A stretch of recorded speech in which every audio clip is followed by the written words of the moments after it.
Good morning. I think we're live. Should be going. Yep, I think we're live. Okay, cool. All right. Good morning. Thanks for joining for another campfire chat.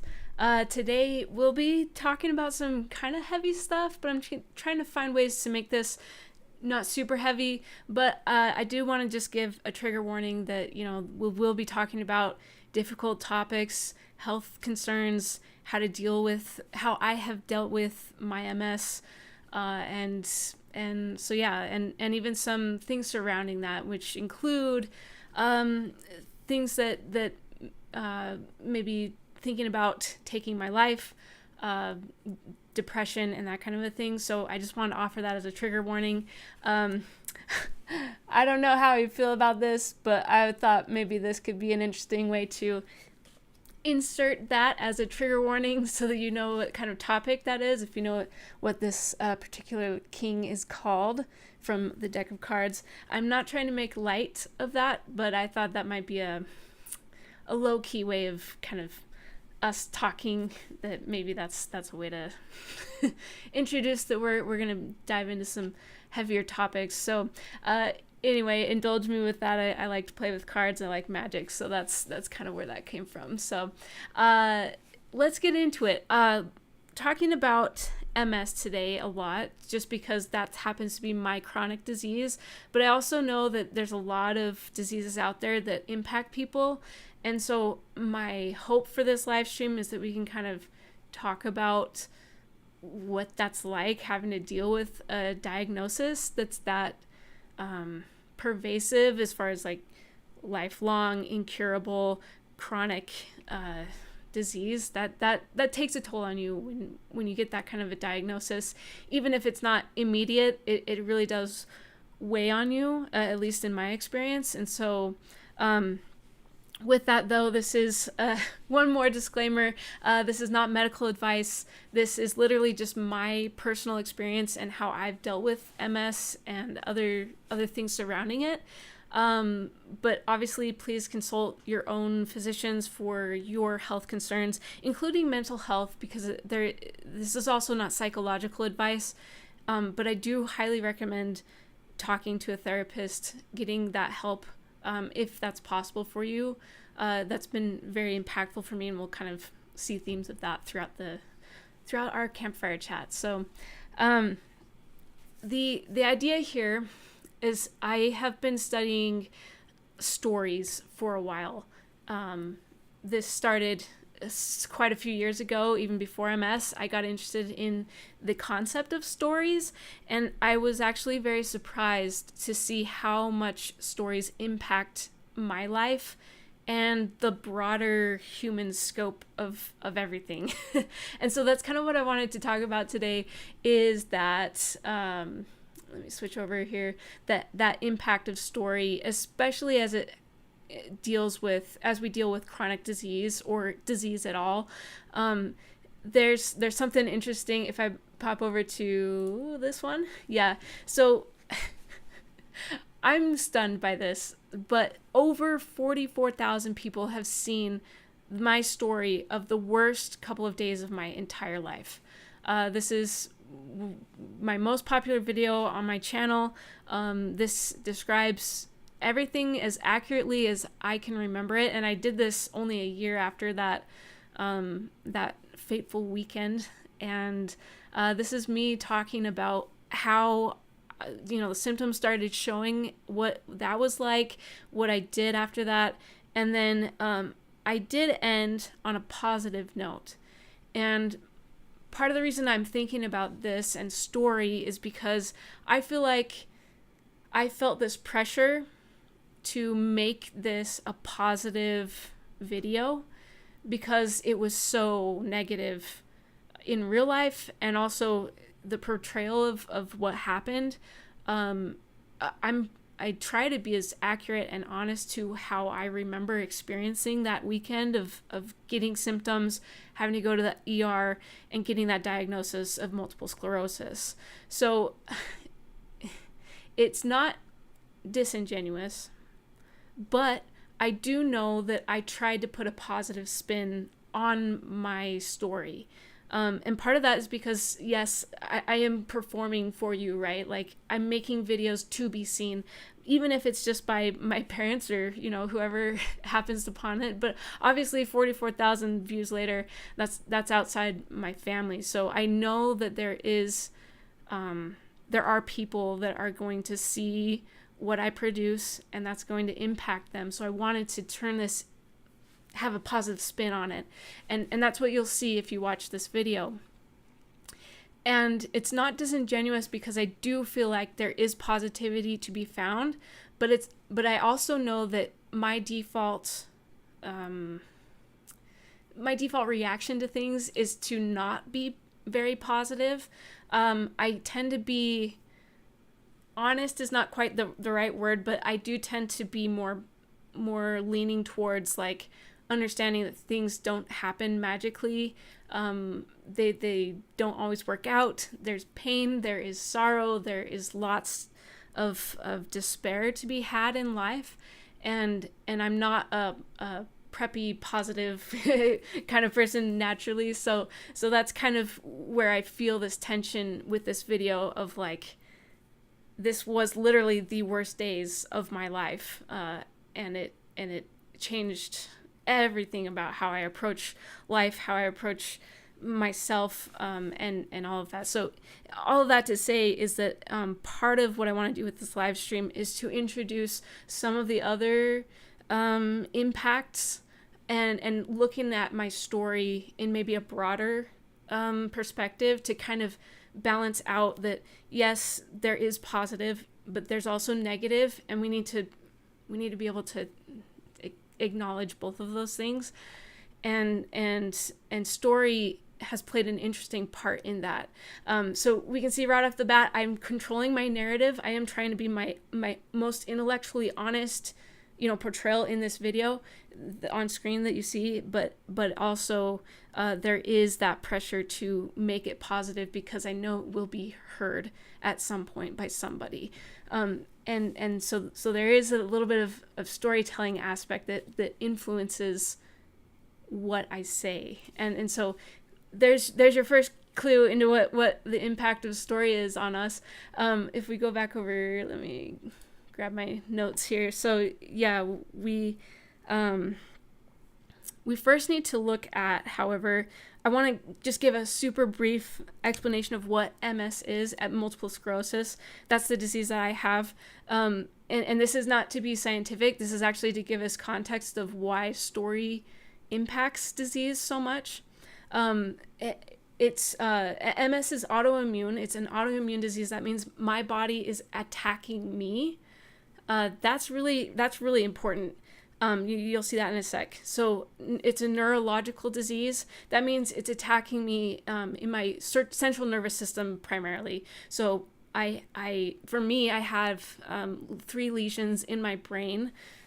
Lesions are kind of like scars. Multiple sclerosis means many scars in French, as that's what I've heard from studying. I don't know French specifically, but it does have that meaning underneath it. And those lesions are those scars that just build up after, being attacked by my own body. It can also attack your spine. Luckily, I don't currently or didn't previously have any lesions on my spine, but that central nervous system is primarily what MS attacks, and that means we can experience a lot of different symptoms. It was called the snowflake disease in a book that I had read. I don't recall which book specifically, but it was called the snowflake disease because it manifests so differently person to person. And that, for me, that manifested in some numbness.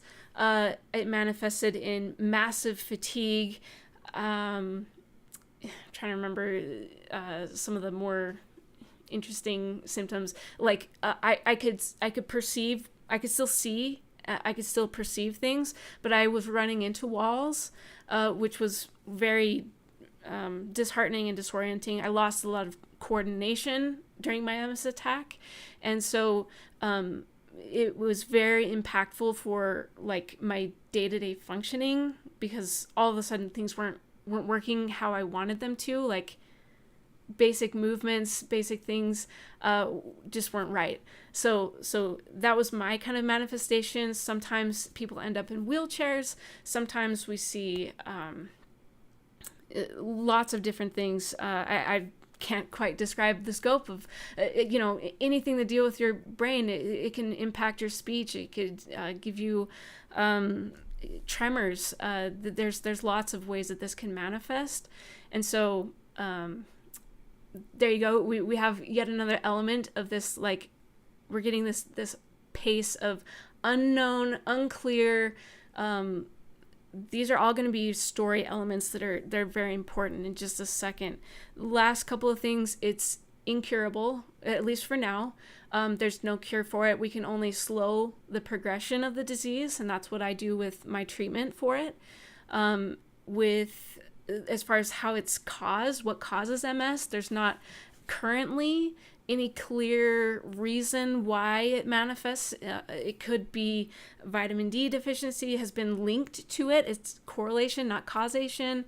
There's a lot of, I actually just recently heard that it could have to do with a C1 or Atlas spinal injury. So right up at the very top, near the top of the spine, I believe. I don't have the medical or the scholarly research on that, so I can't say that for sure, but that's one thing that I've heard recently. So there's lots of correlation that surrounds MS, but there's not a clear causation. And so again, not medical advice. I'm just giving you kind of things I've collected along the way. But all of this boils down into something scary, something that's unclear, and we have a lot of gaps. And that's where we see story will fill in the gaps right down here. And that has made such a huge impact in my life. And so I want to kind of explore that with you right now. If we go down a little bit further in my notes here, context is everything. I'm a marketer by trade, and at least that's my field. And context, it matters so very much. Story also plays into marketing. And so that's kind of one of the reasons why I've delved into this. But as I've looked at humanity and history and politics, and then looking down into my own life, I've noticed that we self-narrate, we talk to ourselves, even if it's just in our minds. We have these stories that we tell other people about what we've experienced, and all of that, it matters so much. So let's get into it. Context is everything. So I want to show you what my context was right around the time of my diagnosis, because that impacts how I told stories, how I tell stories now, and also how resilient I have been. So here's how it goes. I am LDS. That's a religion. It's based in Christianity. It's American, U.S. American, and it stands for the Church of Jesus Christ of Latter-day Saints. That's where LDS comes from. So that is the religion that I grew up in. I'm also queer. Representing. I'm queer, and at the time I was very much in the closet. I would never have worn a shirt like this. I would never have said that I was queer. I had hair that I hadn't changed for 29 years, same haircut. So I was very much trying to hide and put on a mask, and I didn't want anybody to know my deep dark secret. And unfortunately the religious context impacted me very, very deeply from a mental health perspective. And I'm not trying to denigrate anybody's religion or Christianity or the LDS Church at all, but that is just the facts that kids who grow up when I did, previously, before me, currently, right now, this is the reality that unfortunately we have to deal with, is that There's a lot of hatred and misunderstanding. And it's not always overt. And that kind of makes it really hard to deal with, both as an ally, as a straight person trying to like help people and be loving, but also as a queer person who is either closeted or out. There's a lot to that. And so at the time of my diagnosis, right around this, we're just backing up maybe 6 months, right? Just for a little bit of extra context, I was very closeted. I had only told a couple of friends. I was very, very scared about the implications of, what it would be like if somebody found out. Would I be punished? Would I lose my membership in my church? Church membership is very important to me. Spirituality is important to me. And there's a lot of fear there, and a lot of fear of social acceptance as well. And so I have in my notes, self-hatred was at an all-time high. That's absolutely true. I've always struggled with hating myself.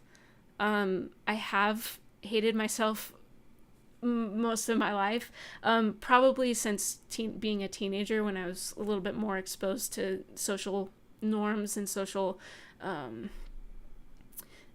the social context, right? Having people judging me and being aware of that is probably when that started. And at this time in 2018, it was an absolute all-time high. I felt like I had failed. I felt like I wasn't able to do what I was expected to do as a faithful Latter-day Saint.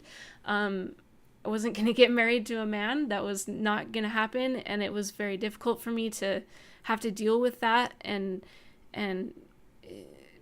being unsure of what my future would be like.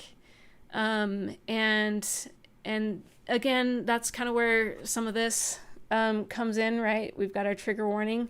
I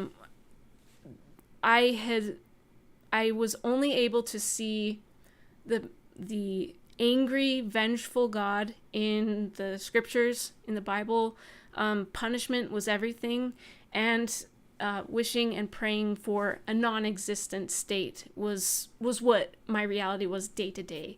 I did not want to be alive. I did not want to exist even. If God could magically make me completely disappear from people's memories, like no trace of Jess at all, that was what I was praying for every single day. And so there's my context of right before my diagnosis. And that unfortunately created the story so that when MS came into my life, it seemed like MS was actually the answer. I thought I was no longer going to be here, because the symptoms of MS were so vastly egregious to what I had experienced before. Like, I mean, I felt like I was losing my life. I remember looking around at people and thinking, wow, I'm going to miss them. Even people that I absolutely butted heads with, I was like, I'm going to miss you. Because I really thought this was going to be my last weekend. When I got diagnosed, when I had my MS attack. And that was very difficult to understand for me. So I had all of these holes because all of a sudden my body wasn't working right. I had all of this self-hatred. I had all of this, it was a story ready to be made, right? We have a disease that enters my life unexpectedly, without cause, I didn't do anything wrong. I'm pretty healthy right before then. And then I received this, and it felt like a punishment. It felt like clearly God is saying he's not okay with me as a person because of the way I am as a queer person. It's clearly a punishment for existing. And it's technically what I've been wishing for. I've been wishing to not be here. And this is clearly the answer. This is how I'm going to be moving on from this life. And so this punishment model of thinking of MS as a punishment for me for just existing, that's where we create stories, because it fills in the gaps. We don't have a reason for MS. We don't know what causes it, right? So there's a gap. We don't know why it entered my life all of a sudden. There's a gap, and story can just seep in and fill that gap so that there are no more unknowns. Because if I can be so bold, I feel like humans don't like unknowns, and we like control. And so stories allow us to be able to make sense of all of that. We create stories around things we can't explain. That could be supernatural stories. That could be stories of like, some kind of divine justice, like with my story. And I'll just switch over really fast because I did want to show you this. Something I've been reading lately, or I just finished it actually. This is not sponsored in any way, but Dr. Emily Zarka is absolutely phenomenal in the study of monsters, and she recently released this Audible book, Serial Killers, Real and Imagined, and it's a great. I love her work because it inserts, it takes away the fear from looking at stories that are scary inherently. So monsters, she talks about monsters all the time on her YouTube channel. Monstrum is the series title. It's fantastic. This book was fantastic, talking about how serial killers and stories around serial killers have to do with, the social impact of that. And so that's again some more context for you of where I've been getting some of this information. But I mean, this is the perfect example of like fear. We fear people who commit heinous acts. Yes, they are heinous, they are unthinkable, and they're wrong. However, they're still human. And we create monster stories or stories about serial killers. We add monstrosity to them to separate humanity from these behaviors that are unacceptable, so that we can deal with them. It's not necessarily a bad thing, but it's something to be aware of. And I see that so much with my experience with MS because, again, if we go back here, it was a punishment model. It was, I did something wrong. I am flawed as a human. I deserve this. I deserve this disease. That was really easy for me to create this narrative. It was explanatory. It filled in those gaps of unknowns. And the main problem with this is, first of all, it's untrue. And second of all, it decreases your resilience, your ability to bounce back. And it's taken me years to move farther away from this model. That's not to say it's not still there. I still fall into this punishment model of understanding my chronic disease, and that's why story is so important, because all I was saying to myself was, God is punishing me. This is because I'm gay. This is because I deserve this. It's what I wanted. And here's the other thing. If you remember from earlier, MS is autoimmune. That means my body is attacking myself. And that was another perfect evidence of my story, that I hated myself and my body was simply doing exactly what I was doing to myself mentally. I hated myself. I was attacking myself. Therefore, my body was manifesting itself by attacking me literally, physically. That's not accurate scientifically. As far as I know, there's no psychosomatization with my depression and my self-hatred creating MS. I don't think that's a reality. But that was absolutely how I felt. And that was the story that I told myself. And that's where that danger is because it was so easy to create. It just created itself automatically almost because of my context. So if we move on, it's gonna be hard to see. I'll just switch over to this camera instead. But the other model that I have kind of been pushed towards, and I say pushed simply because it's very difficult to stay in, is the messy model, where life just happens and it has lots of very difficult things that just can't be explained. There are things that we can't scientifically evaluate. We can't figure out, why specifically me. Why would I get MS? Did I deserve it? Is this a punishment? Like, none of those things are provable. Perhaps the cause in some, after years more of research, because we're not there now. So with what we have right now in 2024, we don't have those answers. And so it's very difficult to stay in a place where we have lots of unknowns. We can't explain things. But the thing about the messy model is that it's a way to change the narrative, saying, guess what? Life sometimes isn't fair. A lot of times isn't fair. It's messy. It's hard.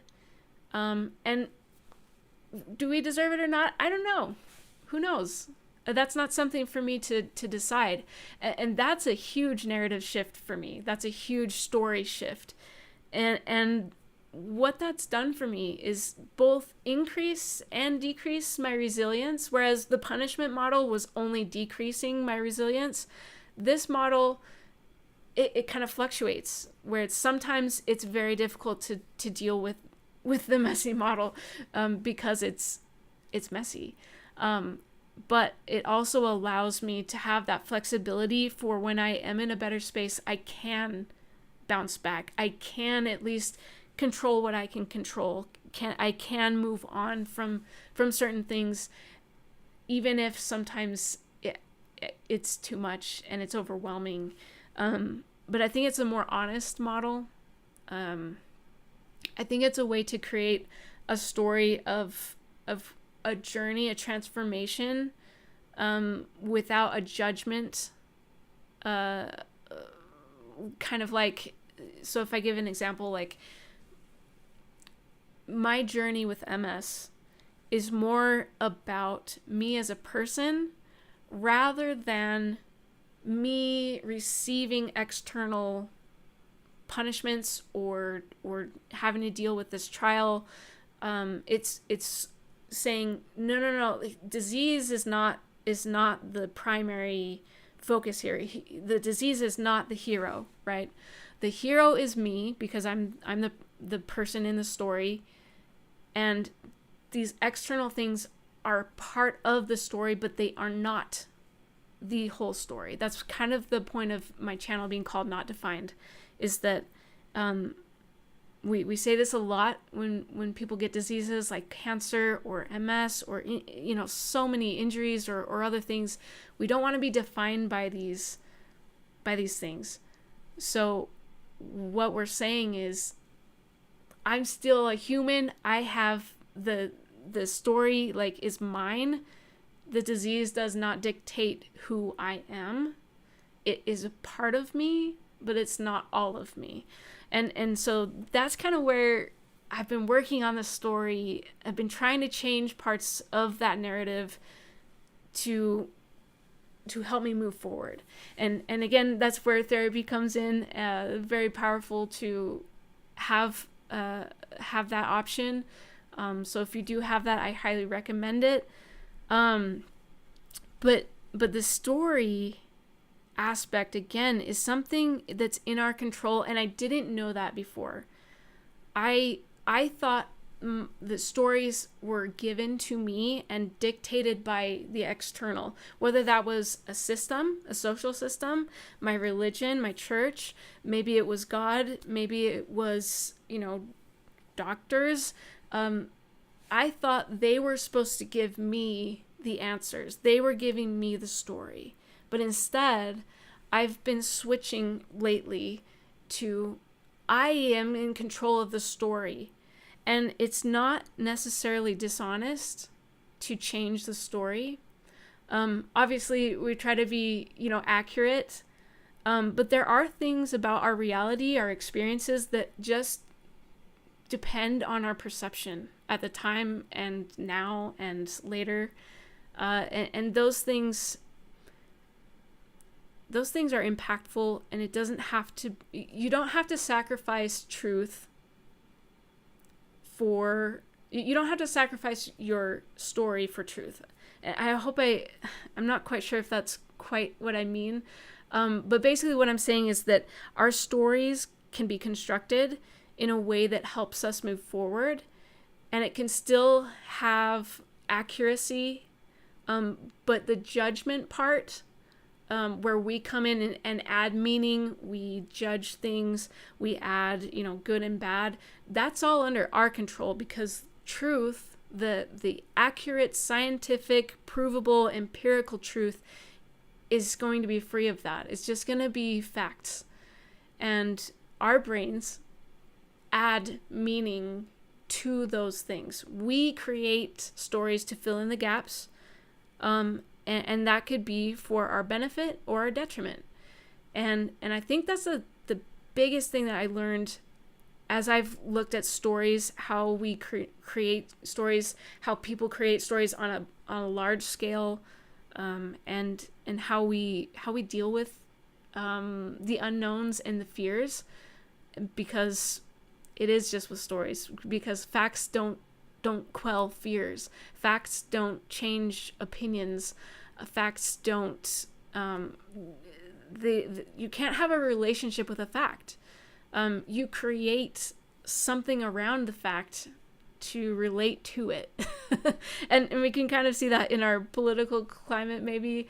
So anyway, I just think this is fascinating. This is actually something I'm working on for a Cyborg newsletter coming up, not probably this week, but soon. Cyborg is a newsletter I'm writing every week. Links in the description below. But I really enjoy looking at humanity and systems and technology as well, and how we all relate and how we can make things better or worse depending on how we're using our technology. And so stories, I think, a huge tool, a huge technology that we use systemically and individually. And so if you're interested, there will be some newsletters coming out soon. So check that out. But I think if I were to go back here to my notes, here are my key learnings. Oh, and you still can't see them very well. So I'm just going to move it real fast so you can actually see this. Let's move that down. And we'll grab this too. On the fly. Here we go. Here's my key learnings that I think are how we deal with stories. And that is, again, stories will fill in the gaps. We have gaps when there's unknowns, when there's fears. That's probably, it's rife for stories. That's when we insert meaning, because we're like, okay, I see these dots, and I feel like they have to make some kind of connection. So we say, oh, well, I'm queer, I am not supposed to be, and I just got a disease, therefore God is disappointed in me and is punishing me. That was how I connected the dots with my diagnosis. So being aware of that is going to be super important to help keep you from over investing in punishment, over investing in the detrimental mentality, the anti-resilience. That's just, it's something that's really important and really tricky. The second thing is that story actually does impact us. We like to say that we're all about facts and like being logical, especially me. I'm a programmer. I love logic. I wish everything was more like a computer sometimes. But that's not how our brains work. We make decisions with our emotions. And that is science. I can try and find some sources for that, but it just is how we deal with stuff. Like cognitive science, that's the explanation of why we do certain things, why our behaviors manifest, right? So stories are part of that. Stories are how we make sense of facts and figures, how we make sense of fears, and it absolutely changes how we look at the world. It's changed everything for me to go from punishment model to more of a messy model where it's like, before it was all external, it was all God's fault, it was all him punishing me, to now it's like, well, I don't know. I don't have an answer for that, and I am instead going to work on me as a person while I can, understanding that there may be a time when I'm no longer able to do certain things, or anything at all. There's always that danger with a disease as devastating as MS can be. And so that story, though, has carried me through some of these harder things where it's like, well, I was going to say at least, but for me, understanding that it's now under my control, not the disease, but how I react to it, how I develop myself in spite of it, that's going to be how I've stayed more resilient, how I've been happier, and allowing that flexibility to have good and bad days instead of always being in the bad. And then the last thing is we can change our story. We can absolutely change it. We can update it. We don't have to be the same person we were 4, 5, 7, 20 years ago. We hopefully are changing every day, and hopefully our story can reflect that. And I don't think that's dishonest. I think it is actually more honest to update your story, because it shows where you've been and where you are currently, rather than saying, well, it's always this, and because I told it this way before, it has to always be that way, and therefore I can never move on. I can never change. I can never, I can never heal, right? And so those were the things that I've seen help me to work through something as devastating as getting a chronic disease. And my heart goes out to you if that's something that you or a family member or a loved one is dealing with. It's hard, and I feel ya, and I just hope we can all give ourselves a little bit of space, a little bit of flexibility to be able to look at our stories, change them when they're harmful. Be aware of the stories you're telling about other people, because you don't actually know their stories. So if you're seeing somebody who maybe you disagree with, whether that's politics, whether that's because they're queer, maybe they're a different religion, remember that your stories are filling in the gaps, and that you're creating a story about them without them being involved. And so that could be something that is really helpful for you to be able to connect with people better and allow for many different experiences to coexist. But most of all, I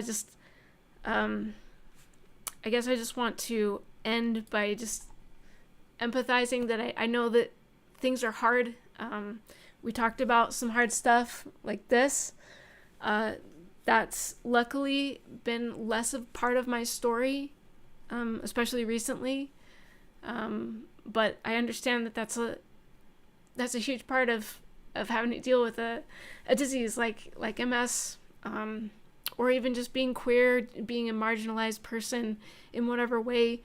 There's a lot of reasons for that. But acknowledging that it's hard, but also acknowledging that there is still some hope, and I hope that you can find that hope, and stick around a little longer. So it was worth it for me, at least. So hopefully you stick around with us. We love having you here. Thanks so much for joining me on this fireside chat, or the campfire chat.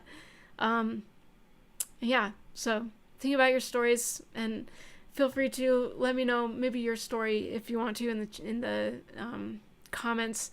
But yeah, take care of each other, take care of yourselves, and we'll see you around on the next one. Thanks so much.